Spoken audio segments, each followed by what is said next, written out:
Sa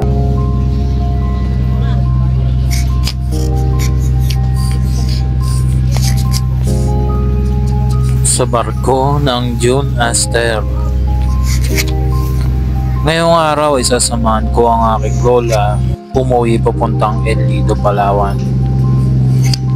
Dito nga ay kami nakasakay ng barkong June Aster. Ito ay maikling documentary lamang. Papakita ko sa inyo kung gaano kaganda ang Coron, Palawan. Sa patuloy na paglalayag ng barko ng June Aster mula Tondo, ngayon nga ay kami nakarating na dito sa Coron, Palawan matapos ang 16 na oras ng paglalayag. Kagabi nga ay nasiraan pa nga ng makina itong June Aster na sinasakyan namin. Bigla itong tumirik sa hindi malaman na kadahilanan. Mga isang oras siguro yun at kami kinabahan at buti hindi maalon. Patay sindi ang mga ilaw at kami ay sobrang kinabahan. Hanggang sa umandar na ang barko at balik sa pagtulog, kaya ngayon nandito na kami makarating patuloy na naglalayag dito sa Coron. Marami kang makikitang tanawin dito sa Coron.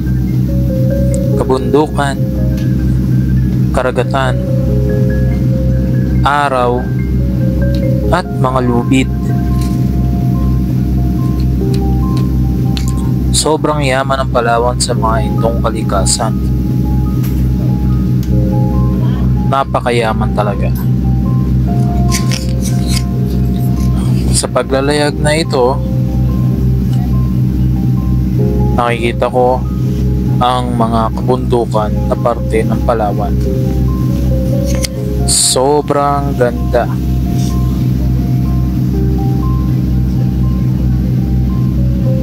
Marami ring tao ang nakasakay sa barko na ito.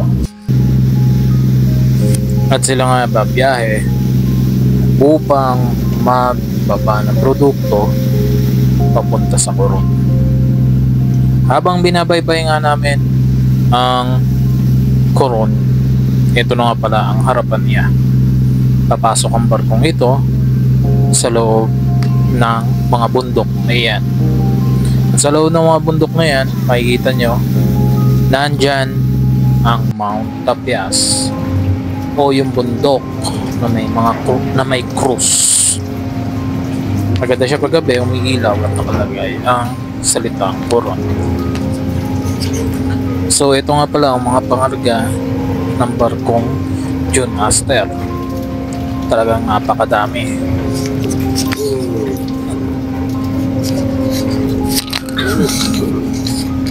May mga sasakyan pa nga at kung ano-ano pa.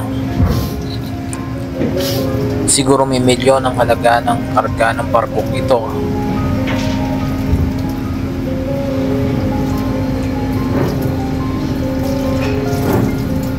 Habang patuloy na napaglalayag ang barko, ang mga tao ay nakapila sa CR dahil sila ay taing-tain na at ang iba ay ang tatagal sa CR.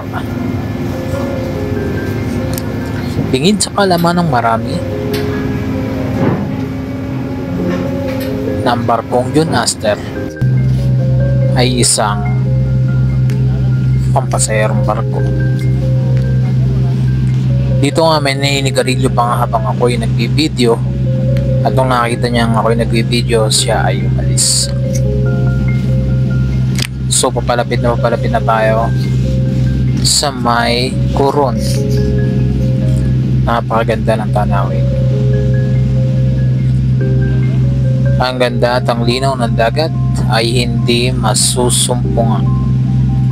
Patuloy pa rin ninigarilyo itong lalaking ito na may tama sa pag-iisip. Hindi malaman ako'y nagbibideo, siya ay naninigarilyo. At yung upos ng sigarilyo ay tumatama sa camera. Maya maya may humarang isang tagasagip upang ang ubos sa sigarilyo ay hindi mapunta sa aking camera. Maraming salamat sa iyo.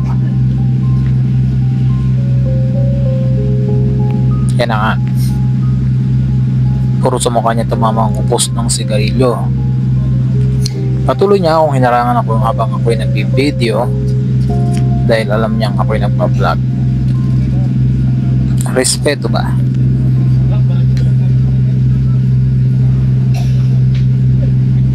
Medyo naiinip na nga ako sa pagdaong namin sa Coron dahil pupunta kami ng El Nido, pero mag-i-stop over muna ang barko dito sa Coron. So bali ang oras na to ay nasa 6:45 AM. So bali ang daong namin ito siguro mga nasa 8 AM. And then magbababa sila ng pasahero, mga kargamentos. At pagkakaalam ko, base sa isang source dito sa barko, ang pag-alis ng barko na to tapos sa pagdaong dito sa Coron ay alas 10 pa ng gabi. At makakarating ito ng El Nido sa ganap na alas 6 ng umaga. So yan nga si kuya, nakatangala na nga sa mga bundok dito sa Coron. Palagay ko'y naiinip na rin siya. Konti na lang naman kuya, parating na rin tayo ng Coron at padaong na rin tayo. Sana makita mo tong video na to at mapasubscribe ka. So kita nyo yan guys, ang mala reels na video ng bundok dito sa Coron, Palawan. Tunay na nakakamangha talaga ang mga rock formation dito sa Coron, Palawan.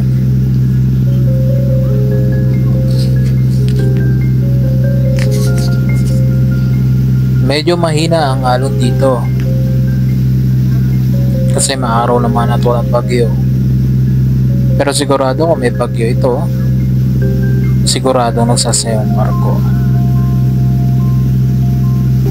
May isang tao na naman na tumingala sa tubig, dagat, parang gusto niya tumalon. Nakakakit kasi ang dagat dito, para bagang gusto mo na mag-swimming sa sobrang ganda kahit patapos na ang summer. Lalo na kung summer, ang dagat na to ay asul na asul. Oh, nandito na pala tayo sa Coron. Kanina pa ako nagsasalita. Ang bilis naman ng barko. So lumaong na nga ang barko dito sa Coron. Nagbababa nga ng mga gamit ang mga pasahero. Oh, nandito na rin pala tayo sa El Nido. Ito ay ganap na alas 5 na. Ayan na, marami nagbibideo. Oh, nakarating na rin ako ng Nakpan dito sa El Nido. Bilis naman. Wow, ang ganda. Dito nga ay wala pa rin katao-tao dahil low season daw. At ito ang Nakpan. Talagang napakaganda. Kahit low season, solong-solo ko naman ang dagat. Napakaputi ng buhangin yan, mukhang madilaw lang kahit sa cellphone ko.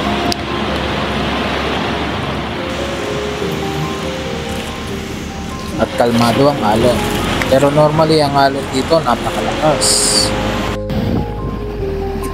Ito mga bato dito, kita nyo yan. With my Samsung Galaxy A12, ganyan kalinaw ang camera, naka 0.5 white sand siya. Ang ganda, di ba? Ayan, dito nakakuha ko ng spot dahil walang katao-tao dito at ako lang mag-isa talaga. Grabe ang linaw, oh. Hindi na sa Nakpan to, sa Tully Beach na to dito sa El Nido.